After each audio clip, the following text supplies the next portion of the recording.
Ah!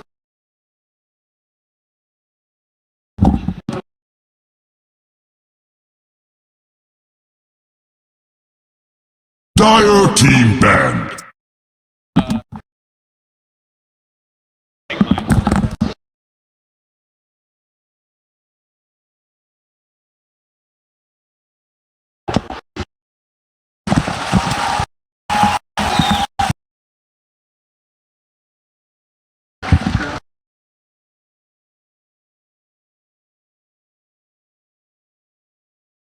Reserve time. Radiant team banned. It's okay. It's not a big deal. Dire team banned. I just work off of this and it's fine. What's that? Oh, they already started, so I'll just get in for game 2. Radiant team banned. I mean, it's at full draft.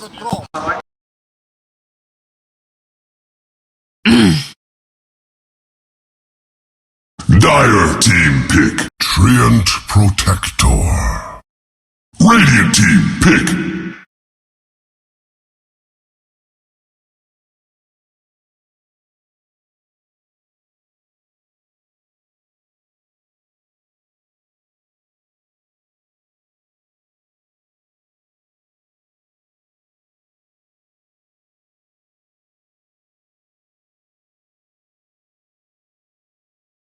Behold the horn of Magnus. Juggernaut. Dire team pick.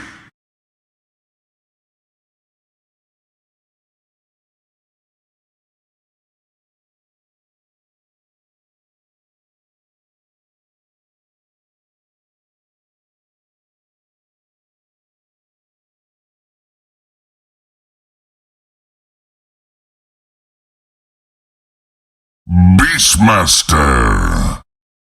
Radiant team banned.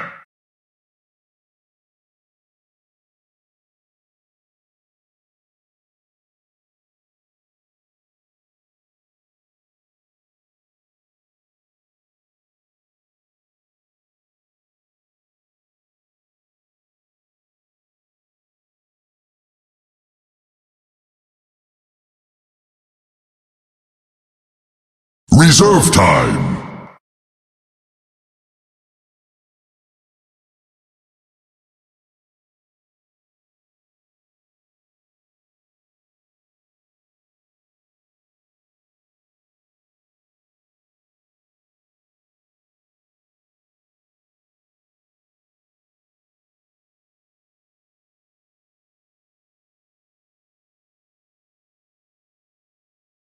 Dire team banned.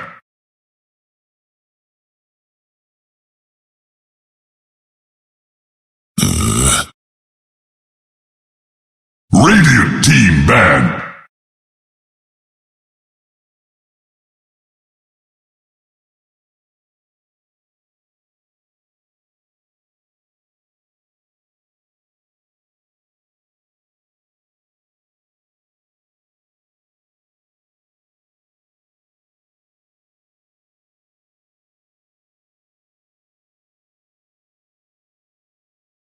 Reserve time.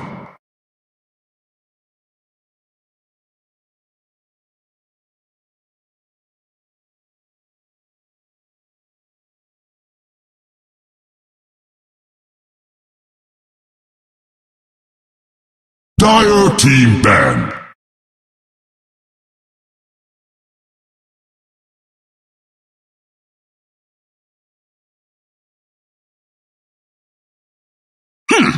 Radiant team pick.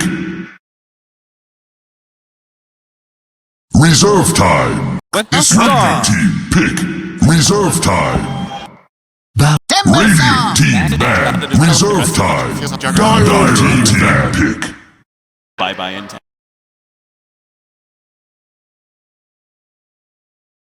That well in lane. Reserve time.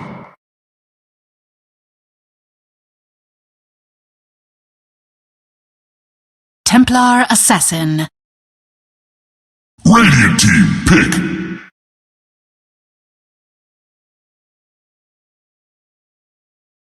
Oh, a burning card. How hype.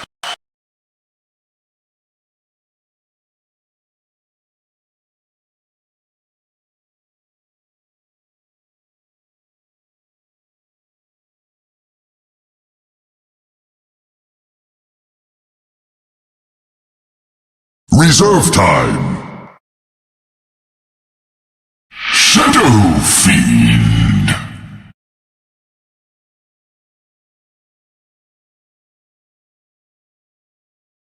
I don't hear anything, by the way. Me neither. I'm sure we'll notice when it throws.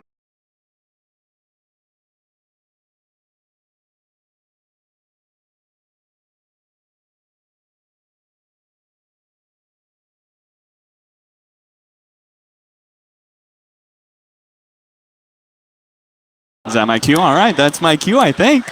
Welcome, everybody, to the first game of the main event here at Kiev. Very exciting stuff, Kiev. Beautiful city. Very hype crowd so far, and what a great match to start it, right? Mousesports facing up against Invictus Gaming. We saw their Boston run. Obviously, Mouse definitely took advantage of that single elimination format. They flourished under that, but they may, this time around, feel its unforgiving bite. Yeah, I think pretty important game for Mouse in general. Most people consider them definitely the underdogs going into this matchup in general, but this is their opportunity to show that Boston wasn't, basically. Because since Boston, Mouse's results have been pretty much abysmal relative to how well they placed at Boston. Unfortunately for them, they kind of have one of the favorites of the tournament as their first matchup. Yeah. And IG,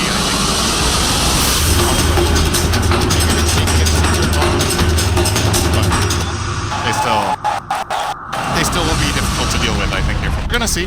What do you think about like playstyle wise? What do you think that Mouse has brought so far to the group stage that hasn't really? What do you think specifically that hasn't gone right for them? Like, what is it about Mouse that just doesn't seem to be clicking anymore? I'm not sure their drafting has been as sharp as this other team. Obviously, I think the game that is worth coming back to is the game against B, the third game, which actually decided Mouse's seeding to being a 1-3 team instead of a 2-2 team. The matchup that they had against Newbie, they had a 20k lead at 25 minutes or something like that, a huge advantage, and they managed to throw that away. It's a bit worrying if you're a team that wants to place high and you don't close out games that are easy for you, because then if you don't have the best start, can you pull through against a team like IG in the mid game? It's going to be interesting to see. I feel like draft-wise, this is very different from Mouse compared to IG, but more stable. Yeah, I mean, we had a very standard opening for IG, right? Like, a Juggernaut.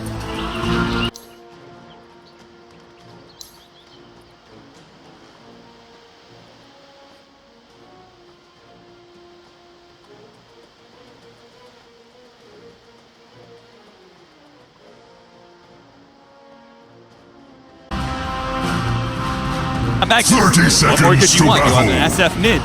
Pretty standard supports for the most part, but Mousesports, I had a chance to talk to Spartan. He said, hey, we're going to bring something a little different to the main stage because obviously what we're doing isn't really working out for us, so this could be what they need, right? A change up in the draft, something that is unexpected, something that IG are not maybe going to be used to, especially considering the fact that it's kind of looking like this draft is a very mid-game focused and maybe very fight-heavy. It could be that this is a little bit more aggressive than IG is used to. An early glimpse is going to be able to pull back view.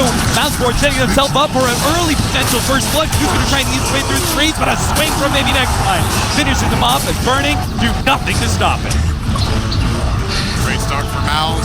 Looks like it maybe caught IG a bit off guard that this is an aggressive opening. As far as, I don't know if they're going to play it as a full tri-lane, but they definitely started 3 heroes bottom.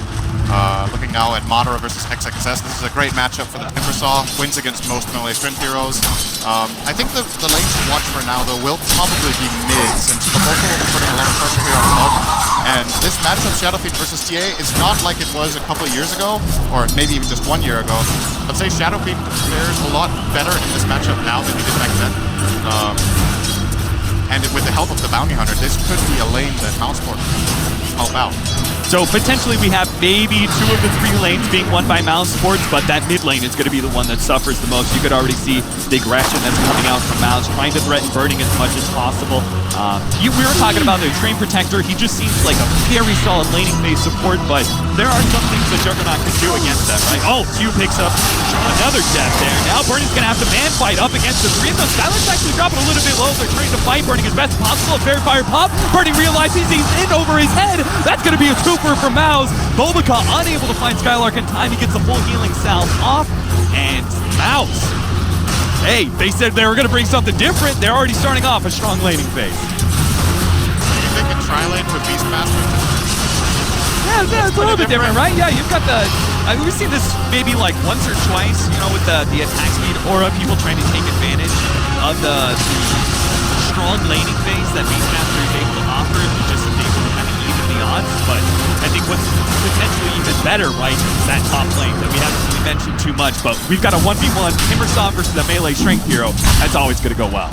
Yeah, Magnus is a bit different than other melee strength heroes. He's really good dealing with the power, and of course you have a spell that you can farm with Timber is working a lot. You will definitely still get a decent amount, but I am expecting Timber to eventually probably come out on top of this lane. Do want to mention as well, by the way, this bottom lane, great play from Skylark, baiting in and then ultimately having the Fairy Fire. It's an item we almost never see used anymore. Skylark is probably the biggest fan of this item in the entire competitive Dota team. I feel like he buys it significantly more than even the second most from any player. I feel like when Skylark is Bad Rider, he'll gladly play like double Fairy. In this game, he's playing a single one on Beast.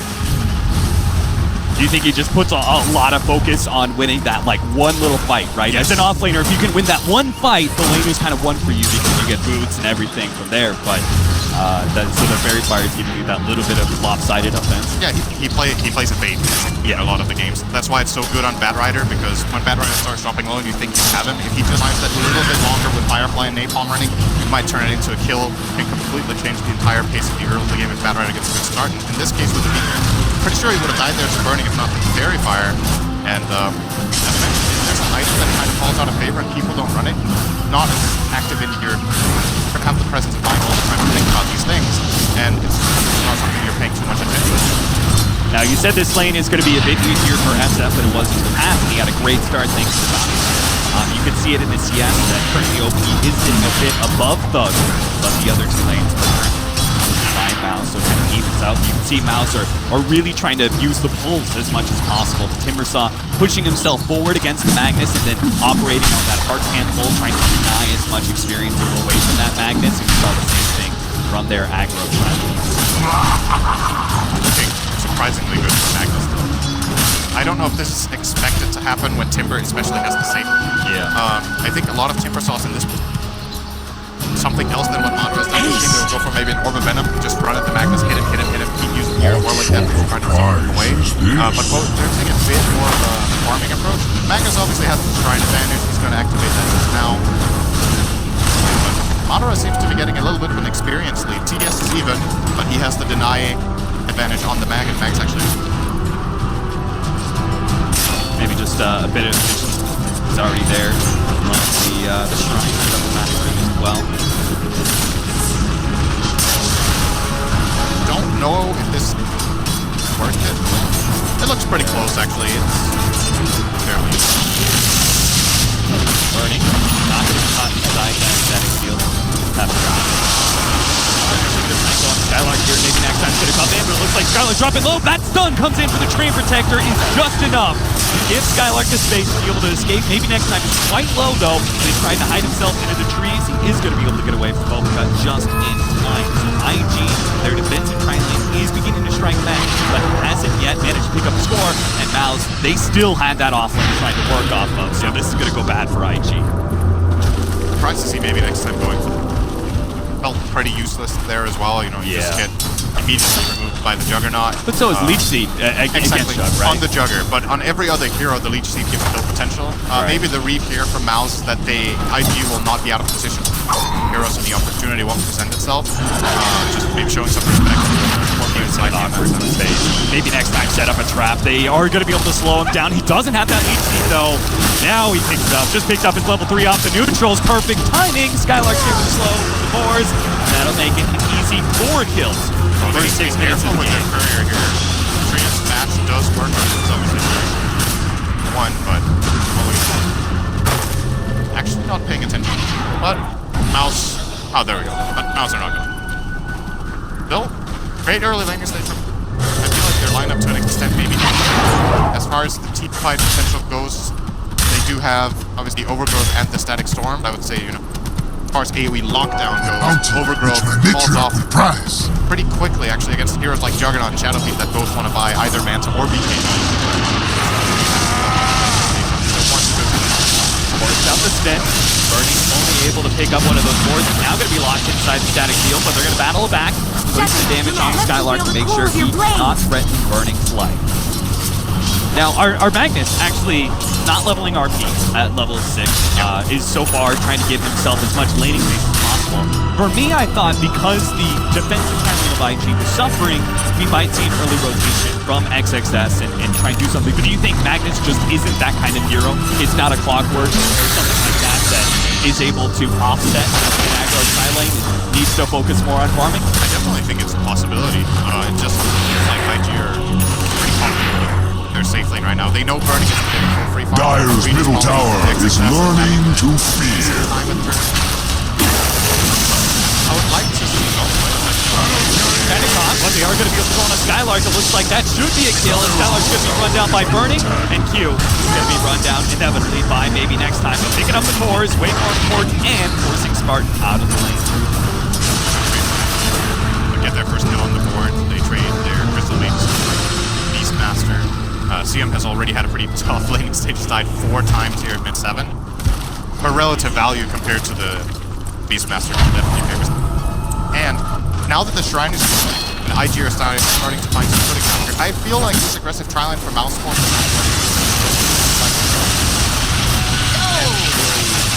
I don't think they can stay up here. Burning will close in on level 6, and I think this aggressive tri-line will just fall flat.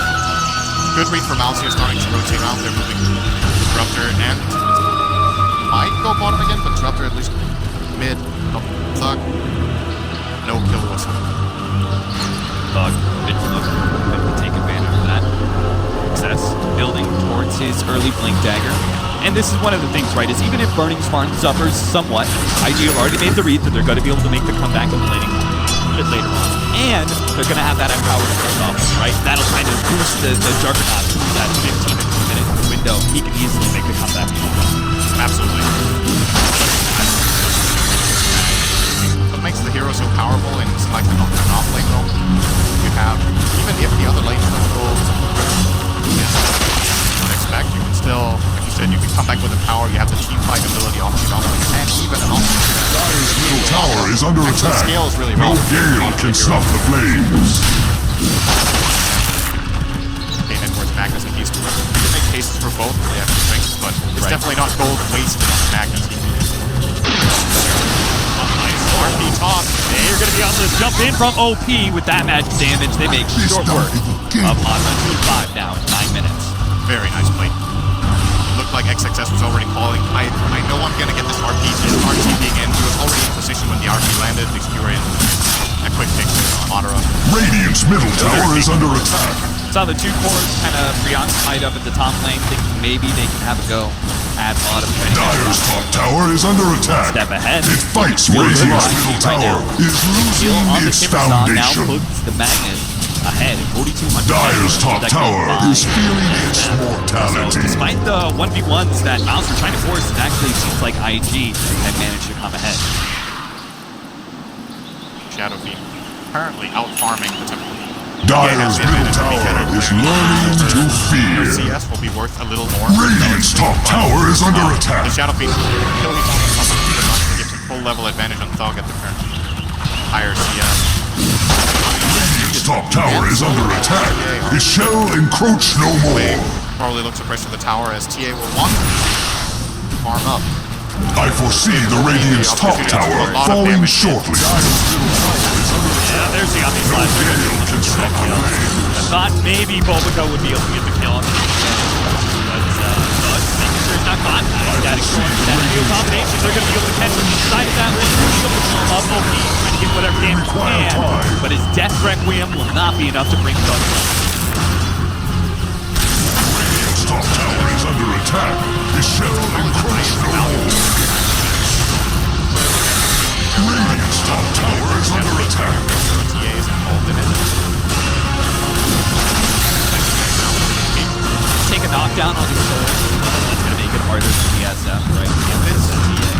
What we're seeing right now is really big advantage. Radiant's top tower has fallen. Constant Their pressure. defense has Bit of it as a weakened. Dragon Knight in the sense that, you know, if you leave the lane, you just keep pushing and he won't stop until the tower falls. Just because he can tank it himself with reaction. Go for a skewer. Well, Bulbika's there to be able to slow him actually. down, so they're going to try. They won't have to skewer backwards, but they'll stop the Timber Chain. Double nuke from OP. Finish him off. That was really well executed. I thought he got far enough away with that Timber Chain. Only level 1. Can't travel too far, can't travel too fast. Talking about that chip damage you referred to for the Timbersaw, right? How he inevitably takes his time to 1v1s. That is one thing that IG will not be able to play on, right? Because big factor in this screen protection. Do you think that's Dyer's one top of the many tower is reasons under that attack. we're seeing so much free is that there seems to be a little bit more focus on split pushing and, you know, kind of chipping Radiant's away at bottom tower is rather under than attack. driving. There is little it can do. That was the one MNT. We lost his invisible. Radiant's bottom tower is that's fading fortunate. fast. But I agree for sure, like the living armor is a really big deal. Defending towers has been a big part of Dota. Radiant's bottom tower is under attack. Becoming more and more important, I would say, over the last 2 years. They're putting way more emphasis on not losing map control. So Akira, absolutely great. And Radiant's I would bottom say tower is overall, under attack. the changes There to is little towers, it can do. how they get armor goodbye, etc. It's a lot harder to knock them down, and split pushing is Radiant's bottom tower is fading fast. However, we do see Radiant's bottom tower has fallen. and as a result, live armor comes quite a bit later. So there is a window right now for IG where they could try to group up their Juggernaut challenge tower. If they can make like one quick war, that could turn into a tower kill in mid, for example. Dyer's middle tower is And under that would be attack. the most important tower they could possibly get, right? It's like IG, if they've given up their side lane tower, that's okay for the time being, but you've got to put some Dyer's emphasis middle on tower defending. is learning to fear. Radiant's bottom tower is under attack. As far as IG go, they have key items that are now available with the Magnus Blink Dagger and the I think that's what they're looking for, where they want to make it. Mater is in trouble again. Round 3. They've got the magic damage, but a static sword catches them. Spartan lays the trap. Mater is the bait. They're going to be able to collect 2 off that one, but it might be too much. He's burning here. He bounces over to Spartan. Now Mater will be able to get him with their spin, though.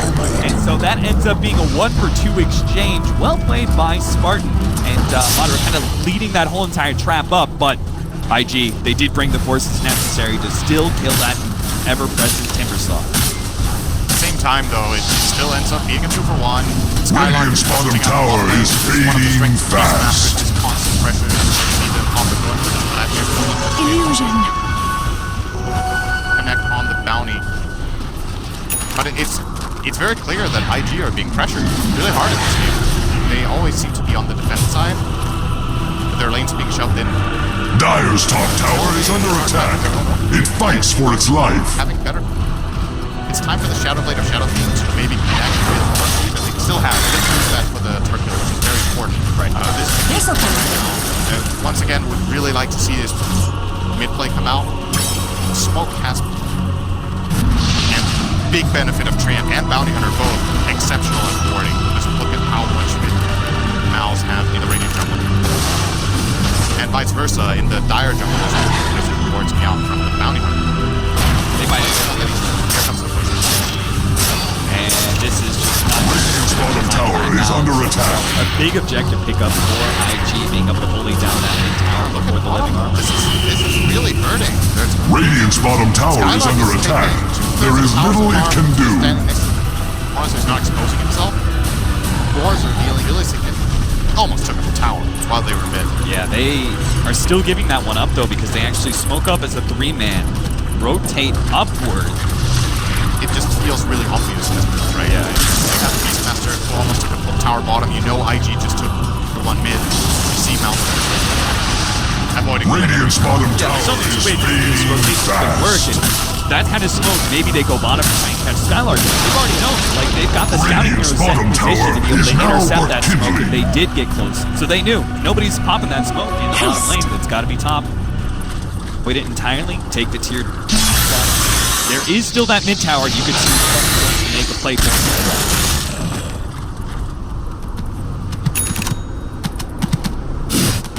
This is actually... I'll take that as tribute. One defensive ward in the Radiant's middle tower is under attack. It will fall like a structures are fortified. Dire's top tower is fearing its mortality. Radiant's middle tower is under attack. Dire's top tower is under attack. Setting up a Radiant's middle tower is losing its a lot of back trying to pull him up real quickly. Nice! Skewer backwards from XXX. Unable to get off that overgrowth, so Screen Protector will not be able to save himself, but Mounds do manage to take that. Dire's structures are They lost the courier in fortified. the process. Doom is on the way. Dire's top tower is under attack. Trade-off to They want to get some Bloodstone charges onto the Timbersaw. They'll find it too. You can see Mounds still maintaining a good spread of all their heroes, though, under the threat of XXS's potential RP with an SF ready to go with that AoE damage. They knew Burning had to see Keegan to join that fight and out of it, and they see him pushing their stuff out and just trying to get whatever advantage. Get that kill. Now, the next objective has got to be Roshan, right? For Mounds. Tier 2s are going to be a little bit difficult to continue to push down, and they've created a lot of map control by taking away all those outer towers. It's going to be really interesting this production. Like some heroes right now. Maybe a VP.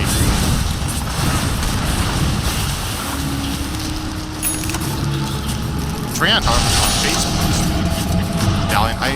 I like seeing this. Maybe I'm wrong, but... Or maybe not even up. But when he's trying for this medallion build, he has the great ability to get in and get it over the top. Guys, compared to the past... A gift from the toughest of battle. Mono region top 10. Radiant's middle tower is under attack. It will fall like a ripe apple. This kind of increases your range, right? Of being able to run away from a tree and bop someone on the head and get that stun. We've seen the way they use blink daggers that way. Apparently when he activates phase 500, that's equivalent to that reaches the mark. He's actually very, very easy to. Of course, being able to constantly incredible when you have a 2.2 second stun and a 2 second pretty absurd. Get a really quick level 10 here on the Disruptor, very impressive. Cast range OPM. Gary's choice is hard. This kind of backs up the idea that Mounds are bringing to this, right? Very mid-game focus. Not really a whole lot of outs when it comes to late game. We haven't seen a Dynamitis picked up by them yet. So this is very much an all-in play for the mid-game. And IG, this is probably going to be one of their toughest weathering points, right? They've just got to weather through this tough mid-game. That Mousesports is going to be much stronger than that. Kind of figured out that Mousesports is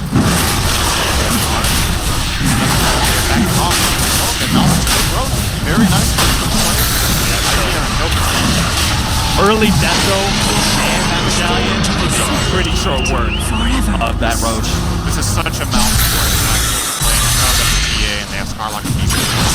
Oh, but the RP comes in! They manage to catch 3, pull 2 back, and that's going to be laid waste. As the AoE damage comes in from IG, they got Skylark and Spartan's Disruptor. They didn't get either one of the real value kills in the Timbersaw or the Templar Assassin, but still, big play by IG.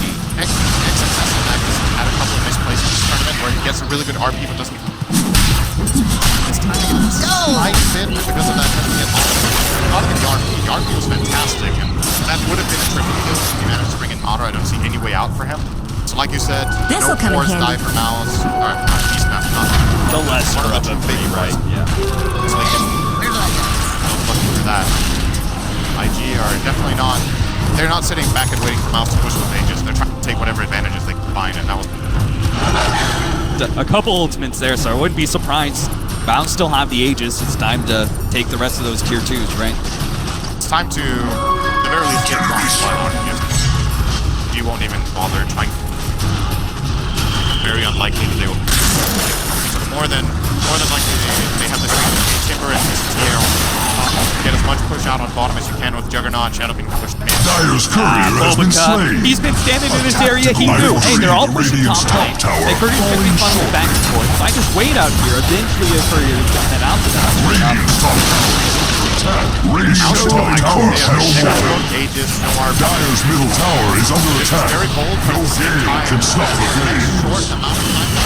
Dyer's bottom tower is under attack. Set up, learning use. Dyer's bottom tower hopes to play. That's another instant removal of the living armor. Good way to put on as well. Even the supports game goes separately. And then on the slap. Maybe next time and awareness of that. You can see this bounty hunter really hasn't managed to be super successful for them. Mouse have been in such good control of the game, they haven't really racked up those big bounty kills. And that's really hard, right? The bounty hunter is very much a hit or miss hero in that regard. If you don't get the track gold flowing, then bounty hunter essentially becomes a game that has a crappy Overall in this game, though, the track hasn't been to play, but he's got 2 couriers. That's true, that's true. If you're a bounty hunter, there's like 2. There's 3 things you want to happen in the game. You want to get kills in the laning stage, you want to kill couriers, and you want to get tracked. But that's it. And I feel like he actually accomplished 2 of those. The track we haven't really seen play that big of a role, but every courier kill is more valuable than a track kill. At least on a support. Because bounty himself gets a lot of experience. Level 9, soon to be 10. Got a full medallion. Crests. Got a gem. Mouse looking on map control. Got it there. They could have popped it for the Skylark and everything. Oh. He got a really good ward out here. I'm looking at it. For later, couriers and I ward. Yeah. Very even game. Mouse they seem a bit pressured. Dyer's bottom tower is under attack. It may yet stand. About a minute. You're worried about IG.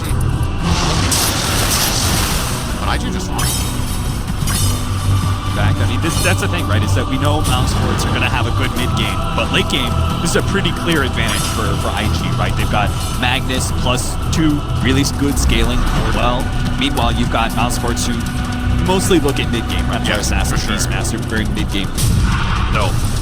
IG, even if the net worth is maybe a bit, they have better control. It's more of just a timer game for IG. something that's really significant. EA late game is when I think EA always look at the key way you should think of the hero is that can we break refraction? Yeah, well, mainly we break refraction. I was about to say, what else? Okay, so there's 2 ways, right? The one way is this classic way of picking abilities that deal damage over time, like Juggernaut. But once you get later on in the game, you need to have heroes that can get through it through BKB. That's when TA generally hits a really big spike because your counter picks fall off. But what IG do have is they have 2 Manta carriers. Both Juggernaut and Shadow Fiend now are closing it, or Juggernaut already has it. Shadow Fiend is opting for this Manta style over, for example, a Silver Edge against the Timber. He finds it more important that he can get out of Overgrowth and that he can hit. Even with this refraction taunt will inevitably come by the meta. Yeah. You have very, very quick ways of getting rid of that refraction. And that makes sense to me, right? It's that it's a classic IG are playing. counter. It's going to be a high ground game, right? Yeah. Like they're going to have to play for a high ground defense here. Oh, OP with this invis going to pop out, try and blow up Spartan, but they do manage to have a roar off. Spartan's going to be blown up by the Gotham Slime. And on the side used, but they want to get the time more. There goes the Overgrowth. They can dance it out. Going to be able to run down the Skylark easily. Maybe next time it's an extra kill. And IG pick up 3+2, I believe. More importantly, they outlast the Aegis. Aegis managed to yield almost no advantage. They will get a lot of damage. The bottom tier 1 tower is surely destined to fall here. Treant is not alive with Overgrowth or big armor, but now when he comes up, there's still 2 long time. Dyer's bottom tower is under attack. And this is not a fortified. They are not the ones they jump on. a lot of Dire's bottom tower hoops. they don't control over the Manta. Dire's bottom tower has fallen. Dire's bottom tower is under attack. It may get sacked. Radiant's middle tower is under attack. Dire's bottom tower is under attack. Dire's bottom And that tower was why we both is kind no of had more. question marks about that disruptor. And Mousesports definitely, they kind of set up around the disruptor. Like, well, they have a lot of vision heroes. They knew they were going to be mid-game aggressive. You never want to be on the defensive if you're not disruptor. But at some point in time, IG are going to find that kind of game that allows them to be how bad it goes for Mousesports when that occurs. And if you look at on the defensive, if you want to use Disruptor well on the defensive, you often want to have someone set above. Key heroes that are often great with Disruptor for high ground defense with something like Magnus or something like Darkseer, just anything those that AoE. can bring heroes together so the static storm can go off. The problem is, when IG has information and have vision, they just split their heroes up, move in from different angles, and Mouse don't have any way of bringing them together, and they don't want to overgrowth just one hero and drop Static Storm on it. He can Manta, he could BKB on the Shadow Fiend, the Juggernaut can spin. So both of these cores are almost hard countering the two supports of Mouse, and again, that puts so much pressure on Skylark. He has to find the right gig. Also, just to me, it almost doesn't matter how farmed this TA is. She can't kill these heroes. Oh, Mobico's been found. He's also going to be dusted up, glimpsed back. Very dead. So finally, all the scouting that he's been doing, I feel like he hasn't actually died that much. You know, he's accomplished a lot. Sniping couriers and scouting the enemy. He hasn't actually been caught that often. And it's interesting because you have, arguably in this game, two of the top 3 Invis support players in the world. I think maybe next time at both are exceptional at playing this kind of style. So you would think that Mouse, by virtue of having maybe next time, would have perhaps better reads on bounty hunter movement, the courier snipes and everything, but Revoke has been very successful. Where's the early gem? Do you think this is not like something that Mousesports, well, they've got it now. Swiftly to the temple. I feel like they only just got that recently, right? They had it on Trent a couple minutes ago, and then he died in the fight. But I don't know how they brought it back, but they did manage to save it. Now they put it on. They put it on the Beastmaster. I think they bought it while they had Aegis, and they wanted to really try to control the map, but they just didn't find the opportunity that they were looking for. I think it's the right approach. Like you were saying, their lineup needs to win in the mid game. You have to play whatever advantages you have. But to me now, it's starting to look pretty grim in terms of just setting up a favorable fight for themselves. As long as IG move as a squad like this and keep the farm going with Empower and this Shadow Fiend who just naturally farms a lot, with or without Empower, this hero will get fat. Yeah, it seems like to me, if I'm in Mousesports' position, I'm saying we have to get the Aegis and we have to take a lane of Rax with that Aegis. Yes, they right?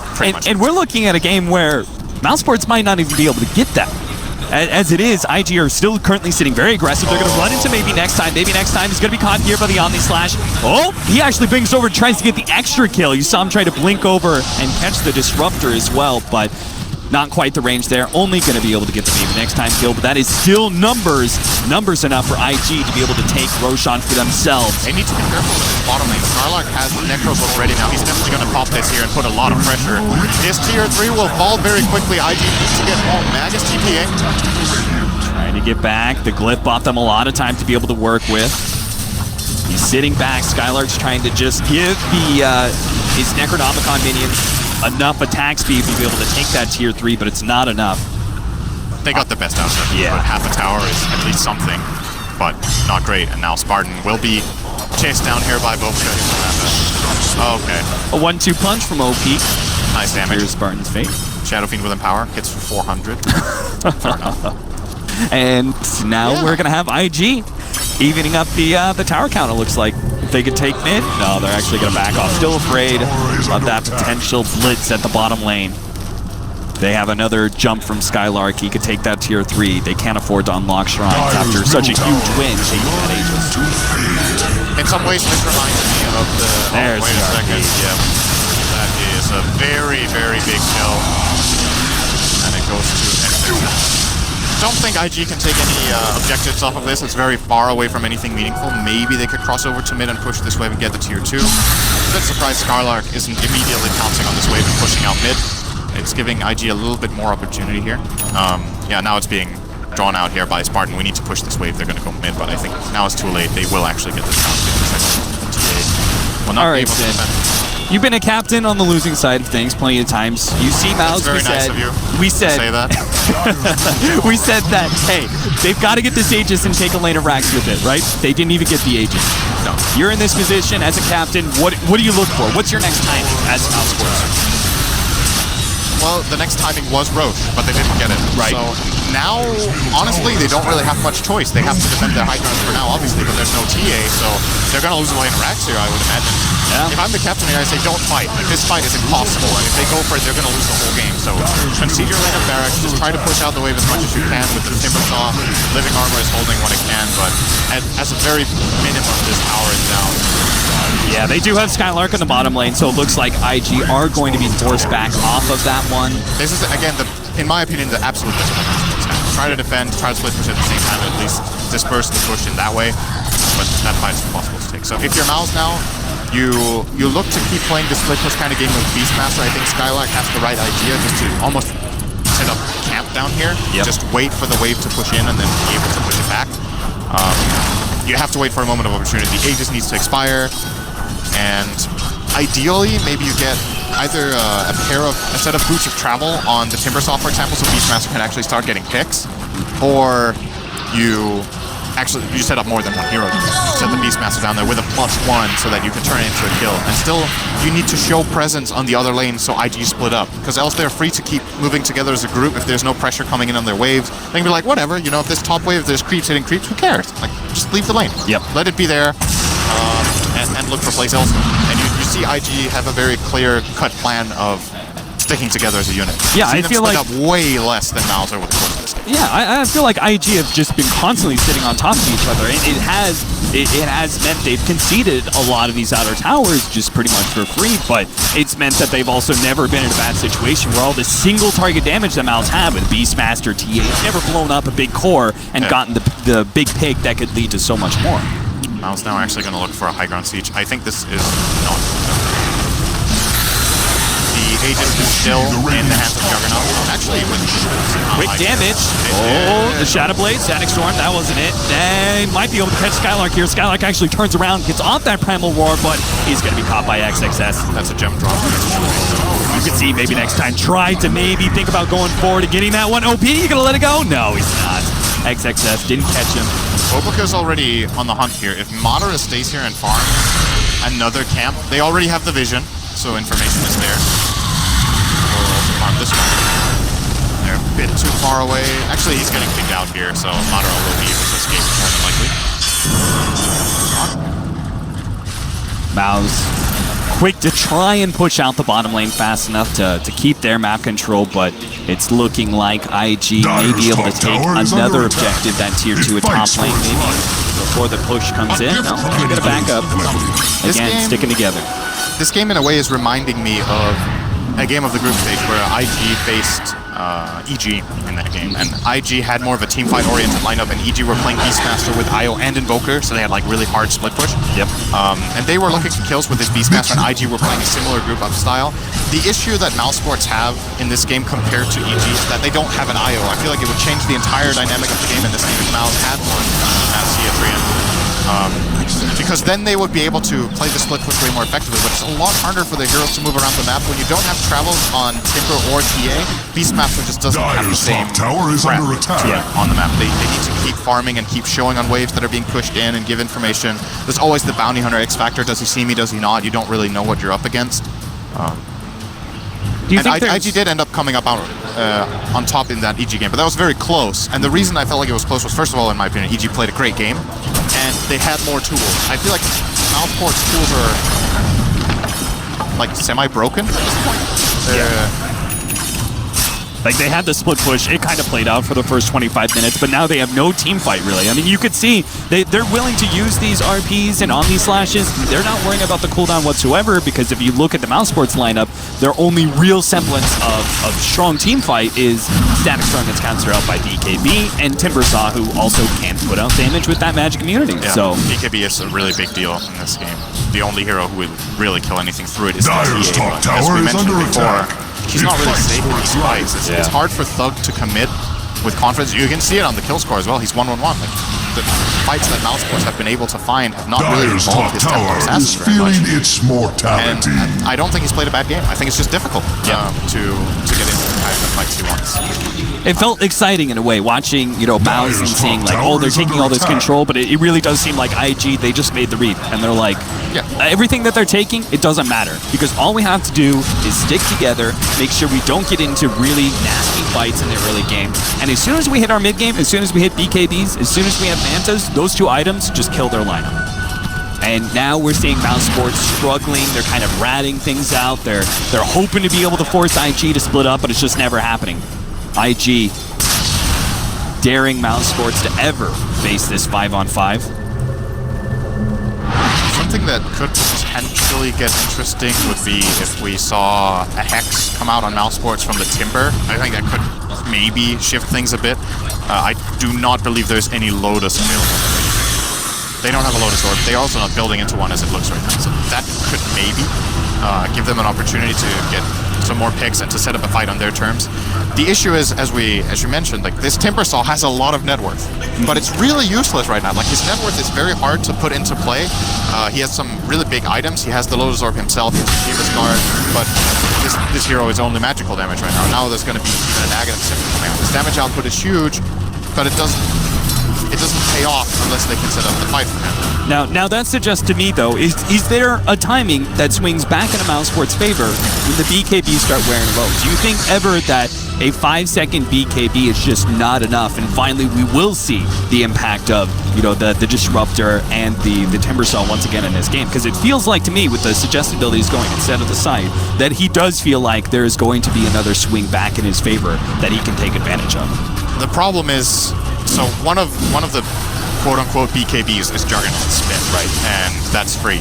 So he's had that the whole time. And Shadowfiend's BKB is 9 seconds, and because Mousesports aren't able to set up fights, the chance for this BKB to drop low is very little. IG are just playing their advantage, they keep pushing and controlling the map now. They're farming out. And ultimately, the way this game is going, I could totally imagine there being one more BKB users in the whole game. And that's a deciding fight that IG either take at Roche or in the Mousesports base with the next Aegis, and they win. So realistically, that plan is unlikely to be successful, but at the same time, you don't have so much else to play for here. It looks like on Timber. Once again, I think Hex is the best chance they have left.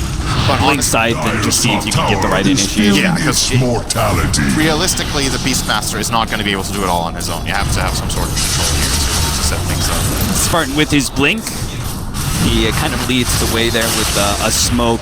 Axe Disruptor is a wild card as well. We haven't talked about that yet. He's only 4,000 gold away. Kind of wish you had gone back for that 5. 60 GPM talent now. Yeah. I would have held the bit at least. But that wasn't the game plan, right? Like Mousesports, we're operating on a plan B when there was no plan B to begin with. Exactly. Like I don't blame him for this choice. I also think 60 GPM is fairly weak overall. It's not that much when you look at the grand scheme of things. Like in this game, how much would it have yielded him? He got level 10 at about maybe 1,500 by now or something like that. Not a whole lot. Not even, I think. When did he get the talent? I think he got the talent at around minute. He said it was pretty early, wasn't it? I think it was level 19. He had level 10 maybe. Something like that. So there's been 20 minutes since then. That's 1,200 gold. Yeah, close enough. So, yeah. But the point is, it wouldn't be close to it. Not enough. And he is going for a Blink Dagger. I really like this build of Disruptor in general. I think you could say it's counterintuitive. You already have a spell that has 2 billion range, but now it has 2 billion plus 1,200. But it's just so he can set up the Static Storm. Once again, he can't rely on his teammates to set up the perfect Static Storm, so he needs to just hope that an opportunity presents itself where he can set up himself. And you need a Blink Dagger for that. There's no other. It's got to be the end game Aegis for IG, and Mouse cannot afford to give it up. You gonna get him? Up to the cliff. Nice play there. But on the right-hand side, they are going to be able to get the Primal War, trying to blow up Burning. They do manage to get the silence onto him, but they need damage to be able to finish him off. Here comes Madara, but OP's already laid out the big one. Lays out that ultimate. Has already finished off 2 members of Mouse and ends up fighting against Madara. Decides against it, though. Backing away, IG reads that this potentially fight that can still go bad. Now they go back in, trying to blow up Q. Thug is able to pick up that one, but Omni Slash is going to be able to take his life in return. And now that leaves IG just with a Timbersaw to be able to finish up. They have a buyback already. Thug is going to try and take advantage as IG move forward, but it looks like a quick call from IG has already forced them back, and they're going to lose no real big heroes for that fight whatsoever. Their 2 supports went down, and a buyback from the TA results in nothing. It says a lot that Madara, who is a 5-slotted Timber, or 4.5, got 600. That's bad news. And it's interesting. Well, they're going to get the roast. That's what the buyback will give them here at the very least. So that's something. But again, can they say this has to be a goal? And this is one of those moments where, like, crash and burn. You try for a push, maybe it fails, it's over. But if you don't try, it's even worse. Like, you have to try to play this moment now that you set up for yourself. But yeah, you need to consider when it comes to this game, the commentators, we can obviously always see the gold graphs and everything, the players don't have access to that, but they have access to the kill bounty. They can see in the game. Yeah. And the communication is flowing. Like, on the team, you're like, oh, we got 600 gold for this kill, so you try to like assess what the state of the game is based on that. You can get like a read on, okay, this kill was worth this much, the graph is probably in this area right now. And when you get 600 gold for a kill on a support at this point as a rich core, it points in, at the very least, a 5-digit direction, and probably a bad one. Great RP from XXS. Recognizing that Thug was the real threat. If they lost Burning inside of that Ecstatic Storm, the fight could have just gone real terrible for IG. So he locks down that primary damage dealer, and Madara, the Timber saw, just couldn't get there fast enough to take the Juggernaut's life, and saving Burning ends up resulting in Thug dying a little bit later on to that Omni Slash. I'm wondering, speaking of Burning, if he's going to consider BKB. I was thinking it could be something on his mind earlier in the game. He did go for the Eye of Scotty now. That fight looked a little bit scary, because if he dies, it can be hard. If he has BKB, I just don't see him dying. It's almost impossible. Yeah, literally the only way is just an axe from this Disruptor, and we know that's not coming anytime soon. Yeah, so it could be an option, but I think Burning feels very confident in his team, and now with this Scotty, he's a lot tankier than he was before. So the kill is difficult. I still think it is possible for Mousesports to bring him down in a roar if they combo everything on top of him, and that could set them up a fight.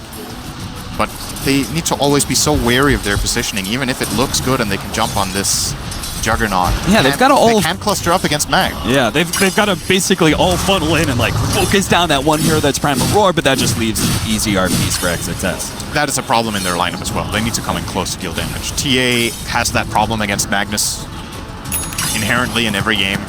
Timbersaw, to have his maximum damage output, also needs to come in, and you want to use the Whirling Death and the Timber Chain. If you only get your Chakrams out, that's not really significant enough. Right. And you have your Beastmaster, who, in order to set up the Roar in the first place, probably has to blink close to the Juggernaut. So you have this like weird dynamic for Mousesports where they actually have really, really good damage, but it's so high risk for them to apply that damage in any sort of fight.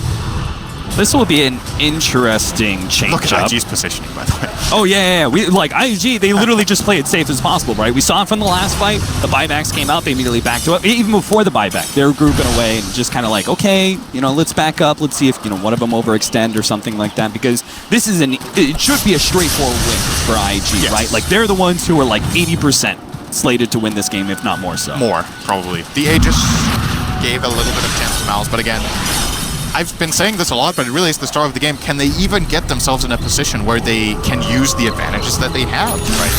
The problem here, what is really nice for IG here, I had a bit of a laugh at it, like they're sitting 5 heroes in their base, and Mousesports is literally all their heroes on the opposite side of the map, like, what do you scared of?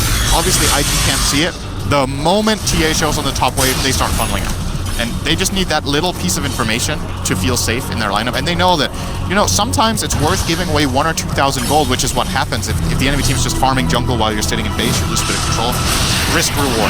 Right. That is what you look at if you're looking at giving 10,000 gold away to Mouse. If you lose a fight, hey, what's bleeding away 1,000 gold while they're farming jungle? And it's not just bleeding away 1,000 gold, they're bleeding away minutes on the raid. Yeah, that's true. So you just want to wait it out. I would imagine the graph is dipping like a little bit here. It's insignificant right now, like what's happening. Mouse need to play like this for like 30 minutes, and then the game is even at this rate. So IG can take it easy, and they're obviously not going to camp in their base forever. They're waiting for the Aegis to expire, and then I would imagine we could see something like a smoke rotation. Obviously Mag with this huge inventory. We talked about it early in the game, how Mag as a hero is very powerful, even in the offlane position, because he naturally finds farm with power and gets items that are high impact. He is stacked. Yeah. He has Linken's, Shadowblade, Refresher, Blink, Force, and Arcane Boost. This is, you can optimize this build a bit, but essentially he has what he needs for the next 20 minutes.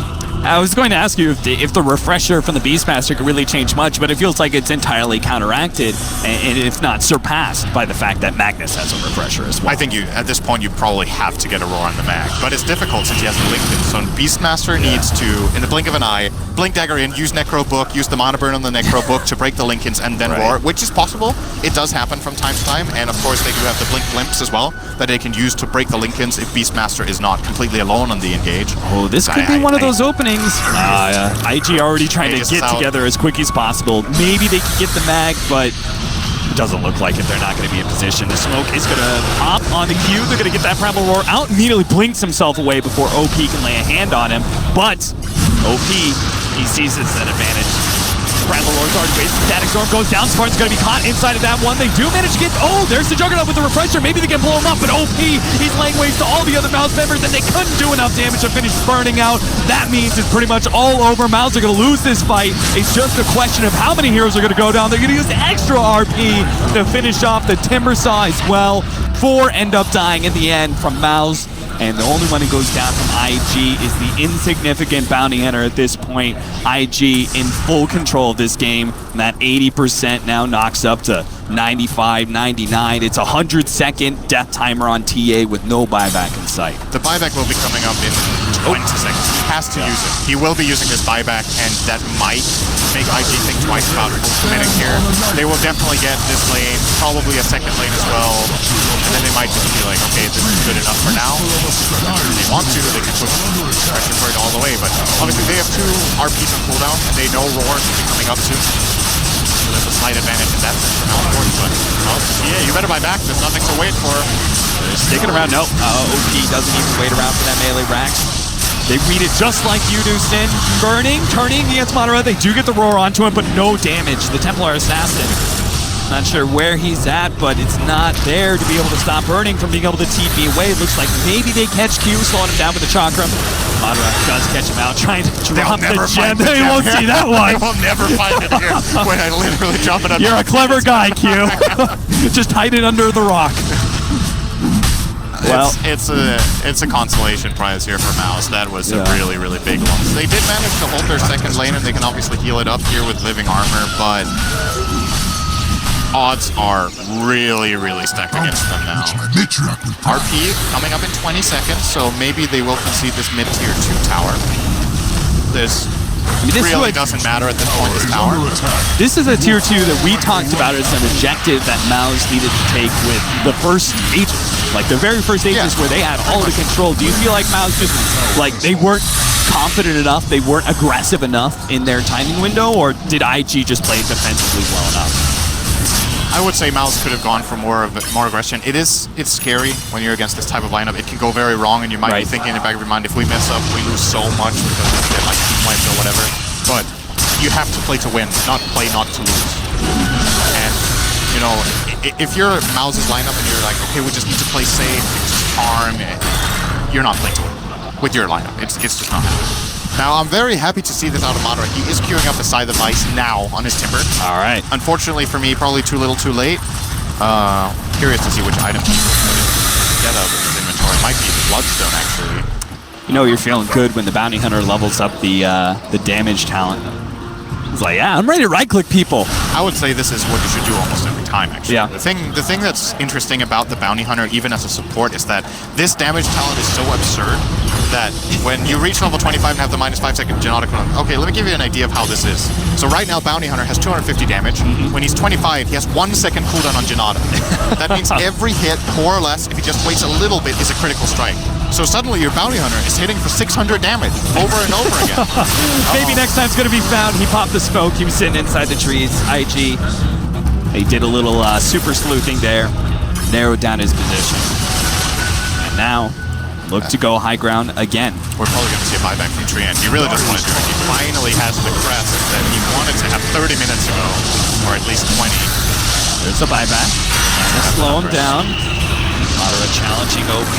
They Get a static storm back, but there's the RP. Skewer out, only managed to grab the disruptor there. On the back line, Skylark tries to get something out. Byron finally gets a primal war, but it's on a juggernaut, but they can't get the damage down. Second RP comes out, controlling the big damage dealer of Thug, already down to half HP. He's trying to get away with the BKB, a little bit of meld action, but Burning running him down, gets the kill. A beyond godlike for the Emperor, and Madara is left as a raid boss for OIG to lay into. He's got half HP, trying to make his way back to this mountain, but ultimately he will die, and Mouse have no damage to stop IG from raiding their base.